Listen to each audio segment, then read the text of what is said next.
What does it take to go from $90,000 in debt to coast fi with $2.5 million? We're breaking down Ericka's story today.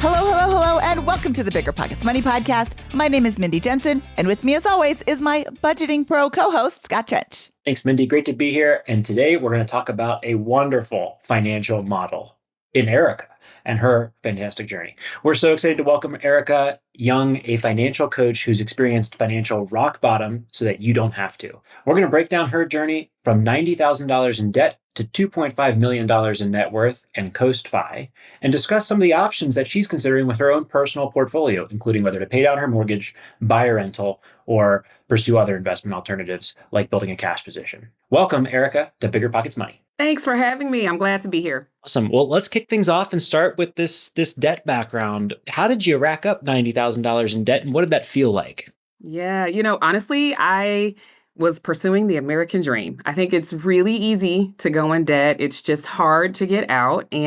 Or I would say you need consistency to get out. And we did what everybody told us to do. My husband and I were both people who wanted to get a good job. And we thought that was the path to go to college. And that was some of the debt. That was a good portion, more than half of the debt. And then we wanted decent cars. We're from the Motor City, and so you got to have a nice ride. And that came with a loan, and both of us had one. And then we also got, taken to the cleaners when we were in school, when everybody was on campus trying to get us to get the credit cards, and we both fell for it to the tune of about 3 apiece and maxed those out. So honestly, we did debt well, right? Like we just knew how to take it on. That is how our $90,000 came to be. And like I said, half of it was the student loans, and we thought we had to, and we didn't have people who could help us financially go through college. But honestly, this is what a lot of people go through when they don't necessarily have the cash to pay for stuff or know how to navigate without debt. We ended up being, just the poster child for all of the different kinds of debt you could have. And we lived there for a hot second. At what point did you realize that this wasn't how you wanted your financial life to look? I'm an engineer by trade. So my degree is electrical engineering, and I had a good job. My husband he started in sales, and so his career grew. But in the very beginning, I realized an engineer shouldn't have this much trouble paying the bills, right? So we got married, and for about a year, we floundered. We got pregnant right away. We had childcare, and the expenses were adding up. And the money just wasn't stretching as far as we wanted it to go, because when we looked at our student loan debt at the time, this was years ago, and I won't date myself, but it was years ago. And that student loan payment was $451 because we had consolidated it, and we had childcare, and we had car payments. We had a lot of obligations. And when we added it all up, it was over $1,200 a month in debt payments. And so that was scary. And we had our child in that first couple of months. Our car died, and we had no credit. We had no cash to fix the car. And they'll give you a terrible loan when you don't have great credit.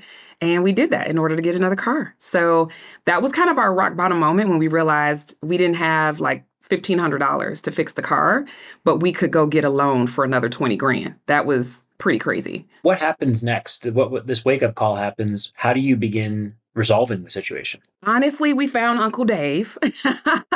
My husband had a long trek to work, and he found Dave Ramsey on the radio. And that was our first insight into there could be a way out of this. But I'm also an engineer. So when I heard about, what it looks like to create a budget to get out of debt, I was like, okay, I like this. And so I just started number crunching in Excel and figuring out what worked for us. But there had to be the trigger, and it really was finding someone else who, would hit you upside the head and kind of talk to you real sternly, because there was no one out here, telling us to do something different than to keep the debt besides him. So we went down that path, and it took us about 5 years to get out of the $90,000 in debt. We used the debt snowball, and budgeting was a big part of that puzzle to stay on track. What was your lifestyle like on a day-to-day basis before and after this mindset shift? We didn't have a whole lot of fun at first. I mean, we didn't have a lot of money. Our incomes didn't stretch. enough with these payments in order for us to have a whole lot of fun. So there wasn't a bunch of travel. There wasn't a bunch of spending money. Little thing that I did without sharing with my husband was dining out for lunch with friends at work, because that was the thing that was accessible, just spending $10 or $15 without his knowledge on a credit card. And when we realized that that was sabotaging our efforts to move forward, he put it on ice. Like, he literally took all of our credit cards and put them all in a bowl of water in the freezer to physically represent not using it again. I love that suggestion because it's still there. If you get a $1,500 car payment or car, repair bill again, you can go over there and thaw them out and go use it. But it's such a block. Literally, it's a block of ice, but it's such a block to just swiping and swiping and swiping. And it's not, I don't think it's the big expenses that are the budget killers. It's the little death by 1,000 cuts, the $10 here and the $15 there. And it's only $1. It's only $10. Well, only $10 every day is a lot of money that adds up every month coming out of your ability to pay off your debt. Absolutely. And for us, $10 every day at work was over $2,000, almost $3,000 a year. And we just didn't have that. And so we had to stop the bleeding in addition to do some more aggressive things in order to get free of all of that debt. During this period while you were paying off the debt, was there any accumulation? Did you just literally follow baby step one, build a $1,000 emergency buffer and pay off the rest of the debt? Or did you take a 401k match or begin investing in any way while you were attacking the debt? Yeah, so that's where Dave and I disagree.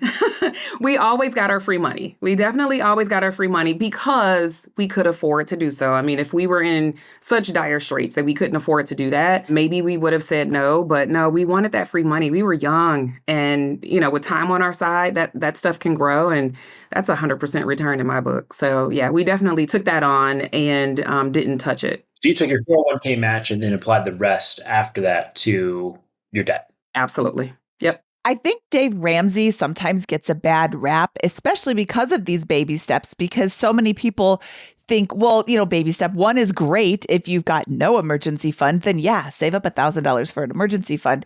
But there are, is $1,000 enough? Hey, it's better than nothing. So yeah, start there. When you have a goal of $1,000 and you currently have zero saved up, that can seem unattainable. So having a goal of $10,000 is even more unattainable. And when you have unattainable goals, it's easier, so much easier to be like, ugh, I'm never going to get there. Why bother? So I love Dave Ramsey as a first introduction to this, just because he can be a little mean. And I'm not a little mean. I'm like, hey, you know what, Ericka? You made mistakes. That's past Ericka. I'm talking to present Ericka. So these are just facts now, and let's move on and build from that. But Dave is like, sometimes he can be like, oh, you're a terrible person for making all these bad mistakes. It's like, well, I never had the education. So how am I supposed to feel so bad? But he is a great first introduction to this idea that you can fix your finances. Here are some little ways to do it. So I love that you found Dave. When did you find FIRE, the concept that you could actually retire or retire early? Man, a lot later, a whole lot later. I mean, almost to the point where we were at Coast Fire when we figured it out. It was a long journey, to be honest with you. And I honestly wish that we had found it earlier. We realized that this was a community that we call it adjacent to and didn't really know it. It took a long time. I'm going to say it took over 10, 15 years for us to actually find the FIRE community. Let's go through a couple of stages in the journey. It sounds like 1 year after you graduated college is when you began to really transition the way you were thinking about paying off debt and aggressively pay it off. It took you 5 years. And during that time period, you mostly just attacked the debt, but took the 401k match or other free money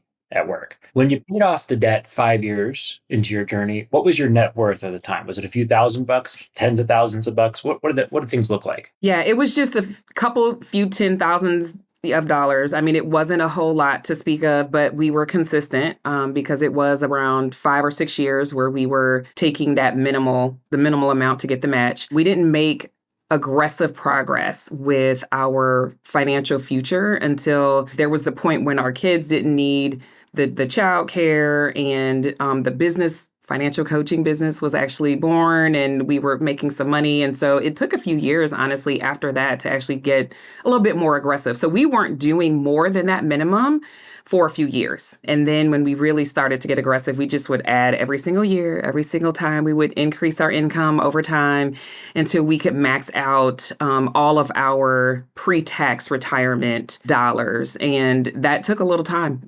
It took a good 10 years before we were able to max it out fully. So after 5 years of debt payoff, we're at zero and you just continue to save. But now instead of paying off the debt, it's going in a tax advantaged order of operations. It sounds like the 401k. You were maxing out the 401k and applying every dollar to that you could. There wasn't really much after that because there wasn't enough of a surplus to go down the next layer into the stack, into the Roth or those types of things. But as your income grew, you were able to then begin maxing out the Roth and some of these other accounts. Is that the right way to describe it? It is, Scott. And I will add one thing that I think is real life for a lot of people is there was a point when we were out of debt and we had these childcare payments and we said, let's really go, like, give me the opportunity to go all in and help other people with their finances because I wanted to utilize our journey to help other people get free of their own debt through the use of coaching.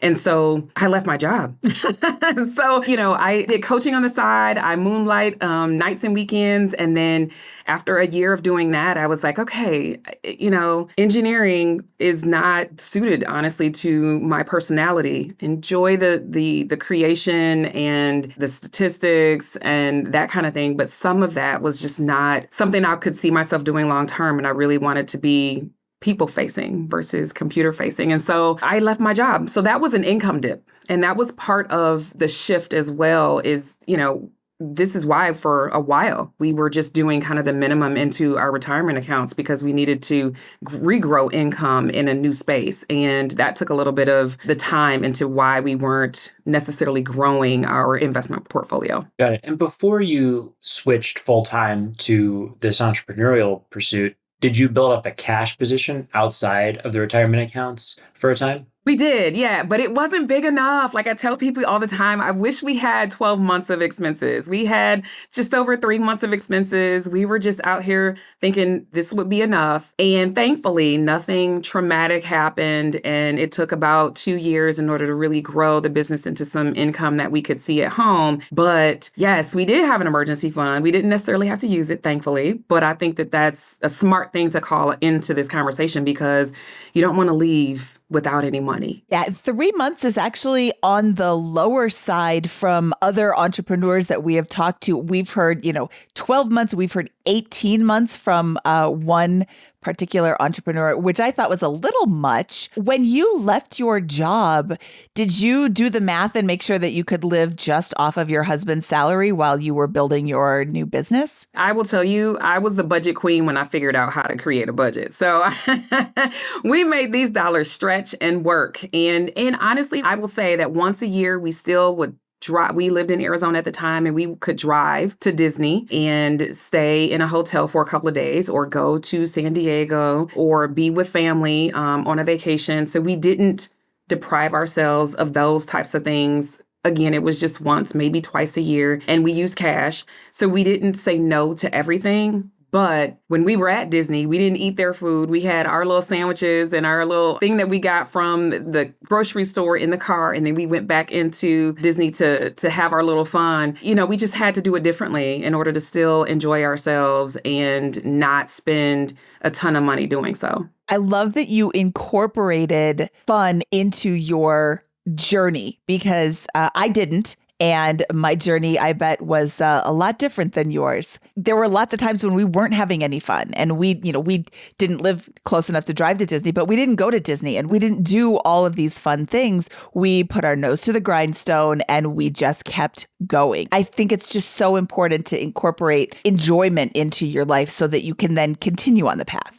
Absolutely. I think that having fun along the way is how you are sustainable. Like it makes it real. And then we had 2 kiddos. So I think the other part of this was life is short and we just wanted to enjoy those younger years and find a way to do it on a budget. One of the biggest things that we did in their childhood was they had a city pass in our town, and we did all of the museums, all of the free things. We went on the free days, the free evenings. So we had lots to do that didn't require cash out of our pocket, and that helped us tremendously because we really got a chance, one, to see the city, but also to make sure that we weren't stuck in the house fiddling our thumbs or just, playing with crayons all the time. Honestly, we got out the house. It's so easy to just throw money at things and spend money to do things, but it's equally easy to use your creativity and the internet. I mean, we've got the internet now, and it tells you all the free things you can do in your city and surrounding cities. So it is really easy to get out and do things with your kids without breaking the bank. Absolutely. Okay, so let's look at some real numbers. You were $90,000 in debt. What was your income at that time? When we got married, we were right at around $65,000 between the two of us. I mean, let's be real. This was a long time ago.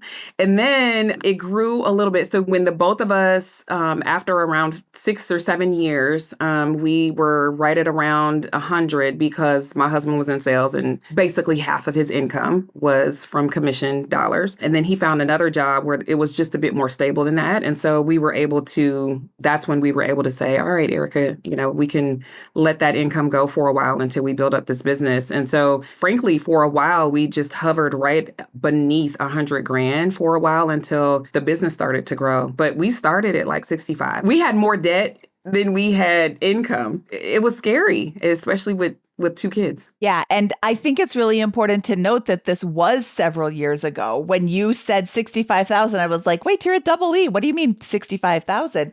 But I remember back when I got married and my income was a walloping 24,000. So of course you're 40. So yeah.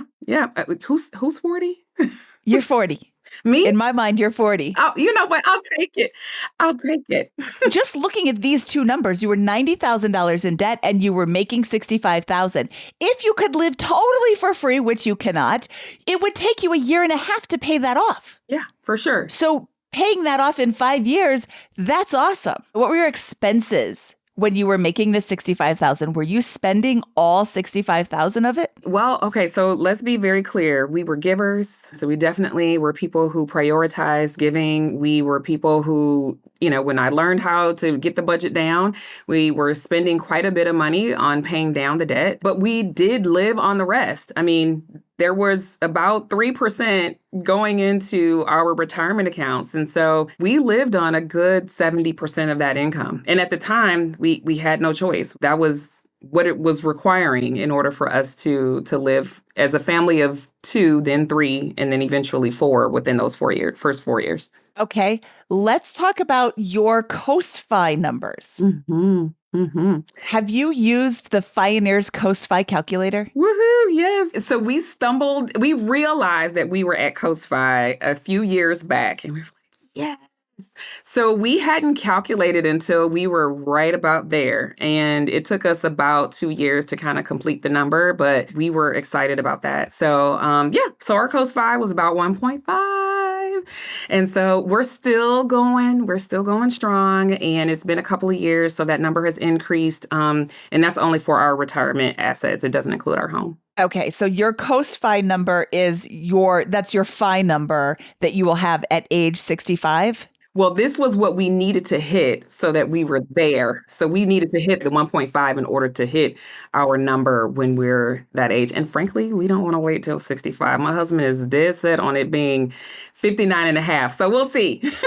We'll see. Good. Well, 59 and a half is attainable if you just continue to contribute nominally. And if you're self-employed and he's still doing his sales work, that could really reduce your taxable income by contributing to your 401ks and your IRAs. There's a lot of opportunities for self-employed people to super contribute to their 401ks. Yeah, we're doing all of those things, even though if we stop now, we would be fine and we wouldn't have to contribute another dollar. But we're just continuing to stay diligent because you just never know. And I think the biggest thing that we're doing now that we've learned from FIRE is to get our cash position more solid, because at any time, what if we decided that this was a time where we're like, you know what, we're done working, and we want to have a more solid cash position or funds that are not necessarily tied to the retirement accounts. And that's the piece that we're working on right now. I'd like to go back to when you started your business. It sounds like it took 2 years for you to get that up and running, which is not uncommon. I want to focus on one, the low cash position, and two, what the transition was like from a time perspective. Were you able to focus full time on the business with 2 young kids, or was that diluted in some capacity? And because it took 2 years, talk us through how much of that time was directly going to revenue creation and how much was going off on tangents, which I think are normal for new business. That's a really good question. So let me back up even further. When I realized that this was a business that I wanted to do, I spent about a year doing research and talking to people and having some potential, clients just to kind of see if this is what I enjoyed. And then also getting trained. So I did do some training prior to jumping in with 2 feet. And then when I did, it was a good part-time business. And I just reinvested that first year. So, I just put dollars back in. I could have pulled money out, but I didn't really want to. So I needed a website and I wanted to do some other trainings and I wanted to figure out what was needed. It's a low cost business, let's be very honest. But I didn't want to pull funds for myself unnecessarily because, we could live on that one income. And then I would say it was a good part-time. I did grow my client base. I did have some people during the day. So I was working with a couple of businesses to see if that's what I wanted to do as well, to help businesses with their cash flow as well. So that was something that I could do during the day. And so that wasn't taking up all of my nights and weekends. The beauty of all of that was that I figured out what I didn't want to do, because I did not want to do bookkeeping.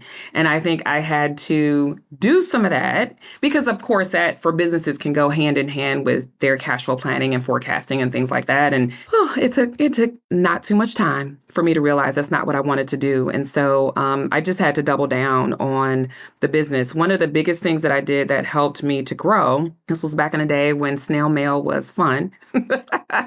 I sent snail mail to everybody that I knew. I captured all of their addresses and I just wanted to let them know, here's what I'm up to.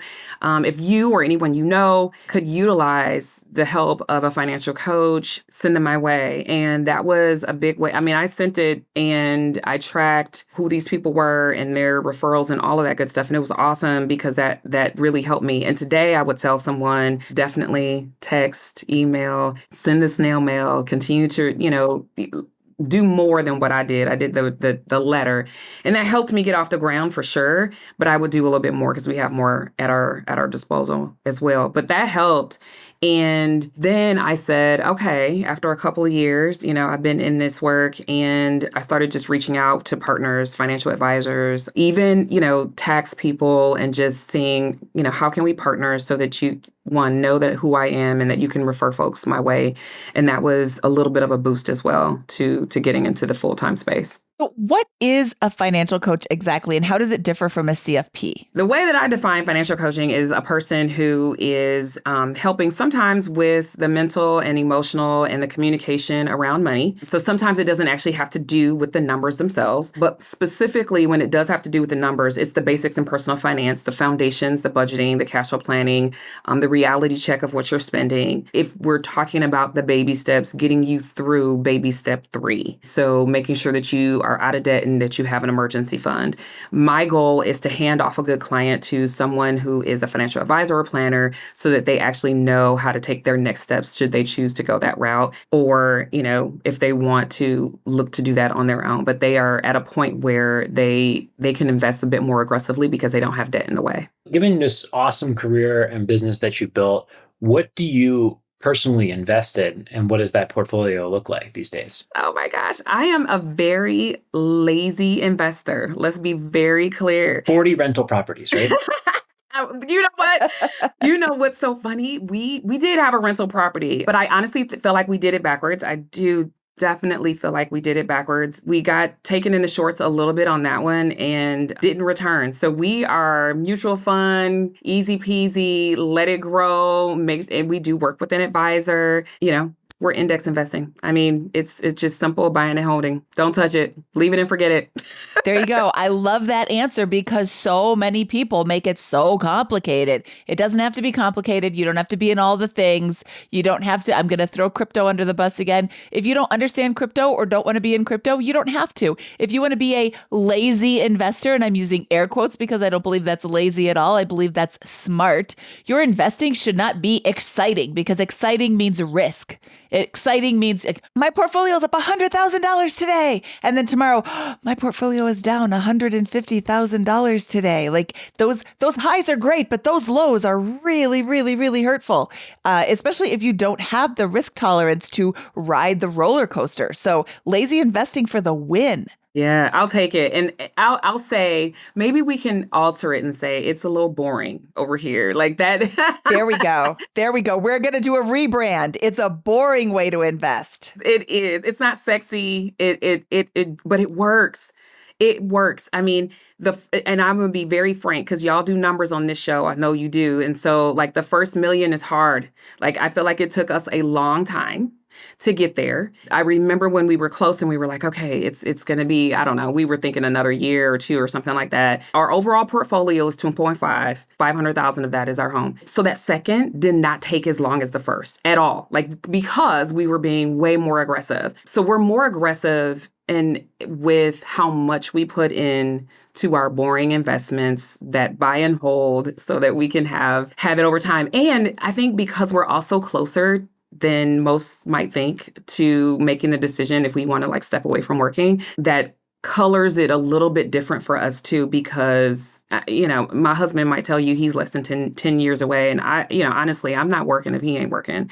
I might write a book and do a couple speaking events here and there, but I am not going to be working super hard if my honey is trying to travel the world. We're traveling the world. But I think it can get more boring when you are closer to making a decision to want to tap into those funds. One of the things that I think a lot of investors listening to BiggerPockets Money do is if they don't have rental properties, they're typically 100% in passively managed index funds allocated to broad stock market indexes. However, we've been talking a lot on the Money Show this year about the transition from that accumulation portfolio to a retirement portfolio. We've talked about 60-40 stock bond portfolios, and we've talked about the risk parity portfolio, which might have allocations to 5 different asset classes, for example. Which one of those are you in right now? And if you plan to transition, if you're still in a accumulation portfolio, do you have any thoughts about what a retirement portfolio might look like for you or how you might transition? Yeah, we are definitely in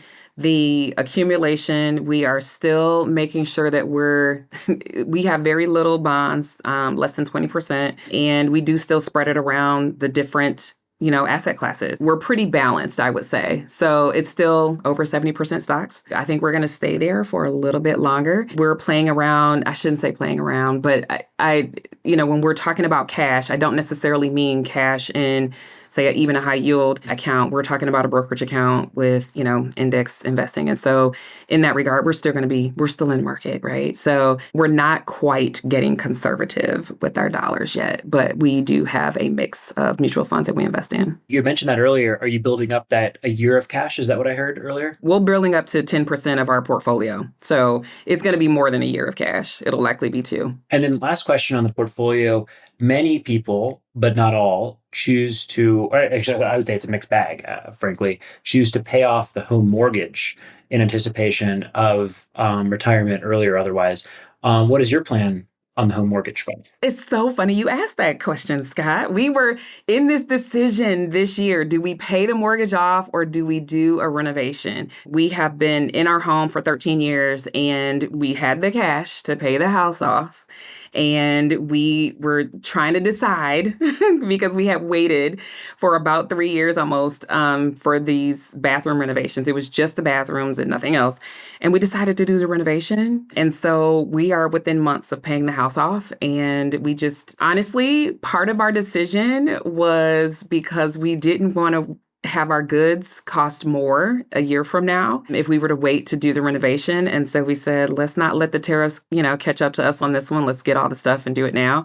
And we're really glad that we did. We love what we have done. And so we will be paying that house off. The other thing is, I do think we're going to get back into real estate because I am definitely interested. One of our next goals is to have a rental property that we can utilize for ourselves, but also for others. We do want like just a vacation home. And so my grandfather had a cabin in Upper Michigan. And so we're just thinking about outside the box on what it could look like to reclaim something like that. So that's one of our next steps in the next couple of years. I have a million questions. I'm fascinated by all this. One, is the mortgage payoff and this potential rental going to come from just cash accumulation that you're going to make and earn and save over the next couple of years? Or do you plan to potentially sell off a portion of the stock portfolio or investment portfolio to fund those? That's a good question.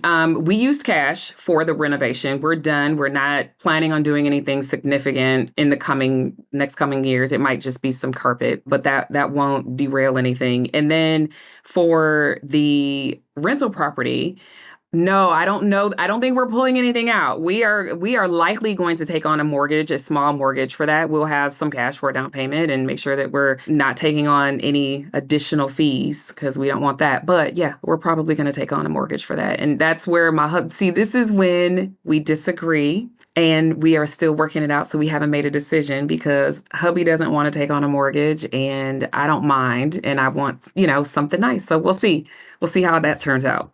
Okay, I have a question. I think you said you have the cash to pay off your current home, but you have not yet paid off the home. Is that correct? That is correct, but we don't want to dip that far into our cash. So the house will be paid off in a couple months. Yeah. So my thought is you probably have a lower interest rate primary mortgage loan on the current house. Rather than paying that off, I would take the same amount of money and throw that at the rental, because you won't get 2, 3, 4% loan for the rental property right now. That's true. That's true. Thank you, Mindy.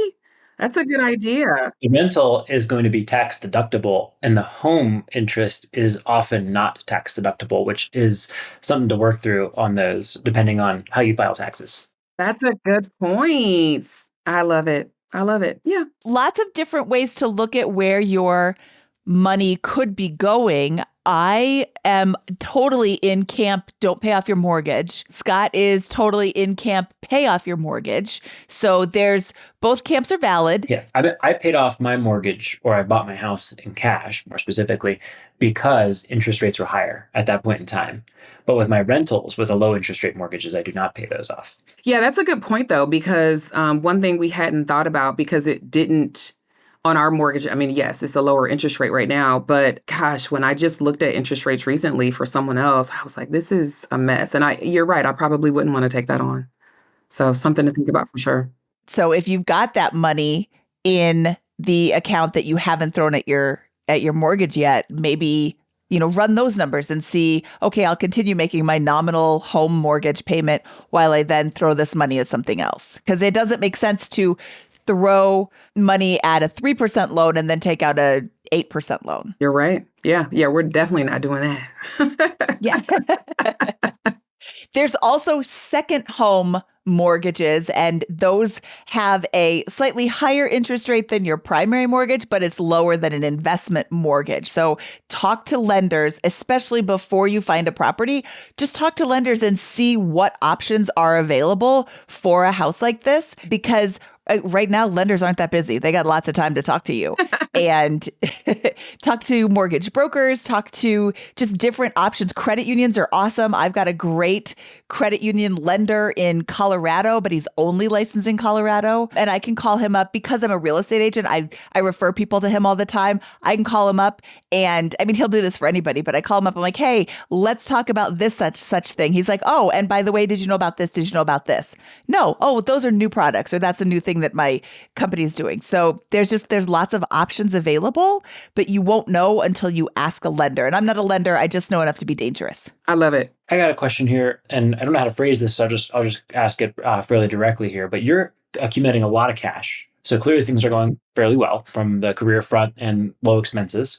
That's enabling you to both, or simultaneously, or in some capacity, in some sequence, build up enough cash to build multiple years, or at least a year of cash position, pay off your home, and accumulate a down payment on a nice vacation home. I imagine that is coming at the expense of at least some aggressive investments in stocks to continue to pile on. Is that at all influenced by the market right now and stocks being at very high price to sales multiples, price to earnings multiples, those types of things? Or is that just a different course of, priorities in life and where you want to spend the next incremental dollar? Well, I'll tell you this, it isn't all happening at once, right? So we've been saving for this reno, or saving the cash, yes, for a couple of years. It's taken us a couple of years to get to the place where this was something that we can do. And then the other part of it is likely the rental property is going to take a couple more years from now. It's not like that's happening in 2026 even. So we're having conversations around how we're going to get that done. And so that's why I appreciate this conversation with you all, because you've given me food for thought. And we have not reduced how aggressive we are in saving for retirement. That won't change. And we definitely believe in dollar cost averaging. So quite frankly, things are looking fine right now. I know earlier this year, everybody was taking a hit, but it didn't deter us because we were still buying and still, sometimes you get them on sale. And so, yeah, our strategy, again, is pretty stable, boring, and it works over time because it definitely has paid off so far. Well, thank you for sharing so much about your story and your current situation and what's next. It's been really fascinating to get to know that and learn that. Where can people find out more about you, Ericka? Well, one way that they can find out about myself is on For Better and Worth. For Better and Worth is the podcast my husband and I have, where we talk about the intersection of couples and money and just having those conversations that people have a hard time having. And so you can find that on all of the platforms as well as on YouTube. Professionally, for the work that I do on a day-to-day basis, you can find me on erickayoung.com, and that is where I do all the things concerning financial health, wellness, and working with financial institutions to ensure that their teams can employ financial coaches in a great way. So that's where I'm at. Ericka Young is spelled ERICKAYOUNG.com. That's correct. We're a little extra over here, so I need some extra letters. She's the best of both worlds. There we go. Thank you for an extra detailed and specific and transparent episode today. You're really, I think, going to inspire a lot of people. That's a really tough position to dig out of and then blow past to a really elite net worth and tons of options. So super excited to see what the next few years bring for you, and let us know what happens on the rental property front if you decide to pursue that. Thank you. So glad to be here. Thank you, Ericka. And we'll talk to you soon. Okay, thanks. All right, Scott, that was Ericka, and that was a super fun story. I love that she shared her numbers. I don't love that she was in debt, but I love that she was able to pull herself out and now go from 90,000 in debt to positive 2.5 million. That's an awesome story. What did you think? One of the best, most relatable, most inspiring, best examples of a money story ever on the BiggerPockets Money podcast. Thank you so much to Ericka for sharing all of that detail. It was fantastic. Makes a ton of sense. There's no particularly special or unrelatable or unachievable milestone on that. It's just hard work over a 25 plus year career, building and building and building, grinding it out, paying down debt, investing consistently. Loved it. Yeah, nothing she did was not repeatable by anybody who is listening who has any level of debt right now. I love that she shared those numbers. That's always super helpful for our guests to share their numbers so our listeners could be like, oh, yeah, she did it. I could do it too. All right, Scott, should we get out of here? Let's do it. That wraps up this episode of the BiggerPockets Money podcast. He is Scott Trench. I am Mindy Jensen saying stay keen, Jelly Bean.